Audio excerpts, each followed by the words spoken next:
dan ikhwatal iman rahimani wa rahimakumullah, para sahabat radhiyallahu anhum, mereka tidak menilai apakah rumahnya itu dekat atau jauh. Bagi mereka, waktunya sholat, mereka berangkat ke masjid. Tidak peduli apakah rumahnya itu dekat atau jauh. Bahkan mereka berharap semakin jauh rumahnya, itu adalah semakin baik. Sebagaimana Abu Ubay bin Ka'ab radhiyallahu an pernah mengetahui ada sebagian sahabat Ansar yang mereka ini rumahnya jauh dari masjid, jauh dari Masjid Nabawi. Namun setiap sholat 5 waktu selalu di masjid.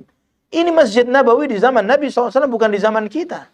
Sebagian kita saja ketika umrah, ya, zen, hotelnya zen, ya, paling kalau nyebrang panasnya terasnya masjid doang.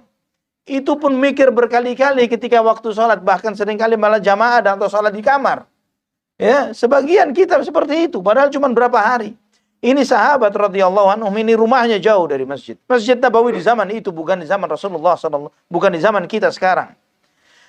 Mau di musim dingin, mau di musim panas, hadir sholat 5 waktu dan tepat waktu.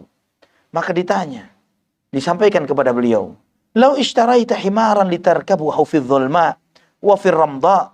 Kenapa engkau tidak beli keledai saja? Supaya ketika di waktu malam gelap, artinya maghrib sudah gelap, isya gelap di zaman itu. Khalas, nggak ada cahaya, nggak ada lampu, nggak ada listrik. Kamu berangkat naik keledaimu itu ke masjid. Atau ketika lagi panas-panasnya, lagi waktu musim sholat zuhur, sholat asar, panas, kamu naik keledaimu. Kata sahabat Ansar ini, beliau mengatakan, "Ma yasurruni anna manzili ila janibil masjid.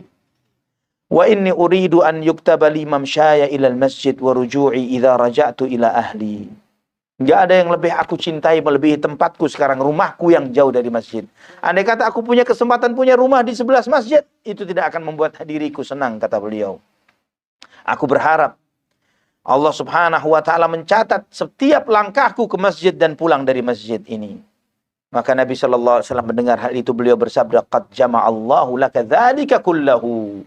Allah telah mencatat untukmu semua yang kamu harapkan, kata Rasulullah sallallahu alaihi wasallam. Al hadits sahih fil Bukhari, fil Muslim.